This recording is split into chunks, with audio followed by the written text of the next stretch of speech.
menjalankan ibadah puasa, kita perlu memperhatikan beberapa hal sepele yang biasa terjadi di sekitar kita. Sebab bisa jadi yang remeh itu ternyata dapat membatalkan puasa yang sedang kita lakukan. Misalnya, ada benda-benda kecil atau sedikit cairan yang masuk dalam lubang yang terdapat dalam tubuh kita. Karena hal-hal yang membatalkan puasa itu tidak melulu tentang masuknya sesuatu ke dalam mulut, hidung, ataupun telinga kita.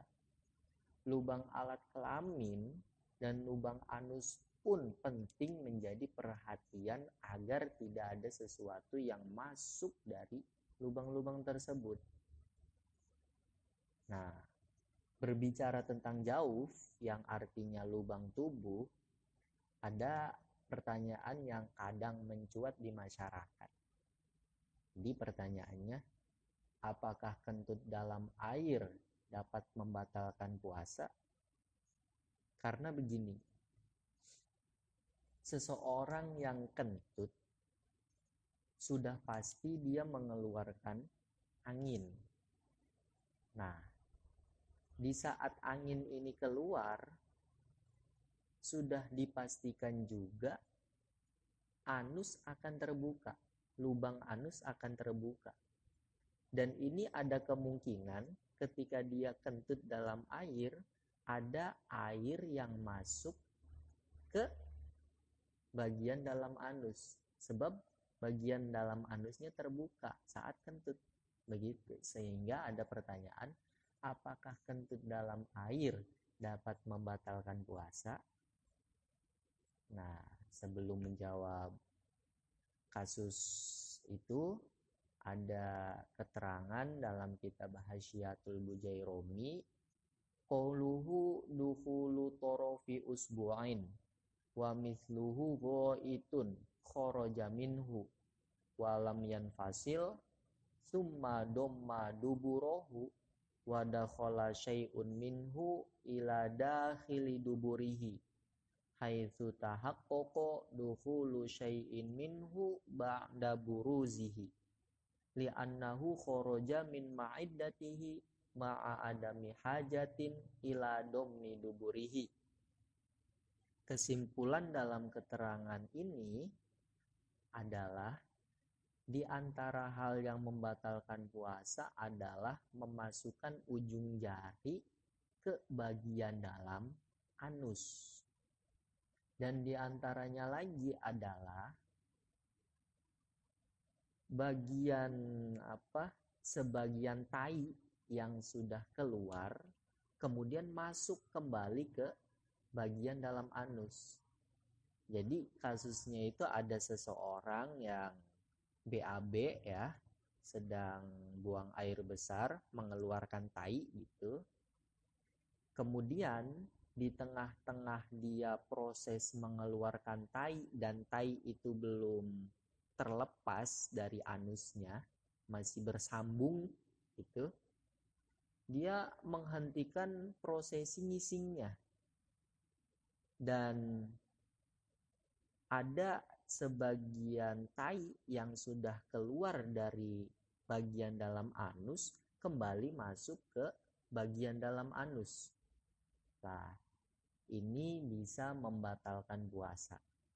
Karena tai yang sudah keluar dari bagian dalam anus, artinya tai yang sudah berada di luar bagian dalam anus, ini jika masuk lagi ke bagian dalam anus, itu berarti ada sesuatu yang masuk ke bagian dalam tubuh dan itu membatalkan puasa. Begitu. Sehingga jika seseorang BAB kemudian dia jelas-jelas ada sesuatu yang masuk ke bagian dalam anusnya, entah itu berupa tai atau jari-jarinya sendiri, maka itu bisa membatalkan puasa. Begitu juga dalam kasus kentut dalam air.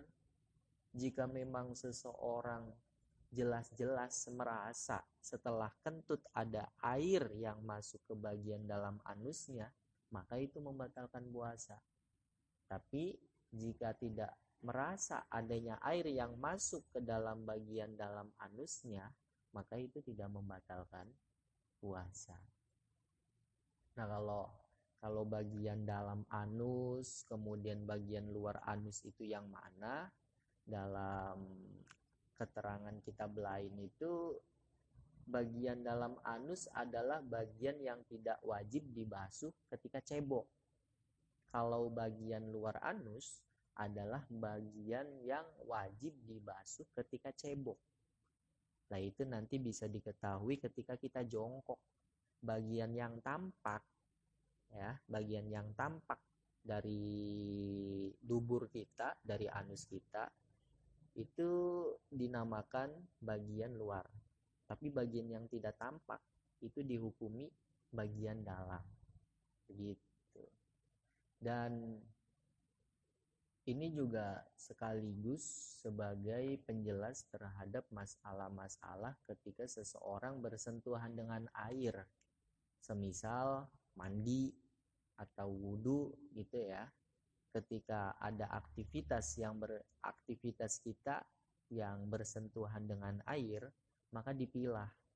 Jika memang aktivitas itu bukan dihukumi sunnah atau juga bukan dihukumi wajib, maka ketika ada air yang masuk ke dalam tubuh lewat saluran, lewat lubang-lubang tubuh kita, maka itu membatalkan puasa, baik disengaja ataupun tidak disengaja. Tapi seandainya kita sedang mandi wajib atau mandi sunnah atau wudhu gitu, maka ketika ada air yang masuk ke bagian dalam tubuh kita, itu bisa membatalkan puasa jika airnya masuk dengan disengaja. Tapi seandainya kita tanpa sengaja terhadap masuknya air ke dalam tubuh, maka itu tidak membatalkan puasa. Wallahu a'lam bishawab.